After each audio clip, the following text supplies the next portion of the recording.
শাক যদি দেখতে এত সুন্দর হয় তাহলে মানুষের খেতে মন চাইবে না কেন বলো? আর সকালবেলার রোদ যদি এই শাকগুলার উপরে পড়ে কেমন জানি চিকচিক চিকচিক করে তখন মন চায় যে কাঁচাই ছিঁড়ে খেয়ে ফেলি। তো আমি শুধু অপেক্ষায় থাকি কখন আম্মু বলবে যে আজকে শাক রান্না করব, পুঁই শাক রান্না করব। তো উনি তুলতে আসে, সবসময় উনিই তুলে নেয়। কিন্তু মাঝের মধ্যে মানে আমার মন চায় যে আমি তুলি। তো উনি বলার সাথে, সাথে আমি একটা ঝুড়ি নিয়ে হাজির ছাদে। কারণ এগুলো আমি পানি দিই, প্রতিদিন পানি দিই। তাহলে কেন ছিঁড়ব না? সুন্দর করে ছিঁড়ব। ছিঁড়তে খুব ভালো লাগে। কচকচ করে যে সেজন্যে। তো শাক রান্না করে নিলাম শুটকি-টুটকি দিয়ে যেগুলো তোমাদেরকে দেখাই নাই, জাস্ট বললাম আরকি। তারপর আমরা রেডি হয়ে চলে গেলাম আম্মুর জন্যে মোবাইল কিনতে। মার্কেটে গিয়ে কেন জানি আমার ভিডিও করতে ভালো লাগে না। আর রাস্তার কি ভিডিও নিব? এমন বৃষ্টি পড়ছিল। যদিও এত বেশি না, তারপরেও পড়ছিল তো।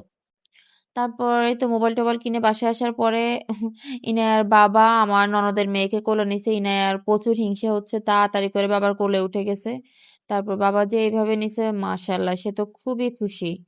মানে এর মধ্যেও যে এখন কোলে উঠার হিংসা কাজ করে এটাই আমাকে অবাক করে।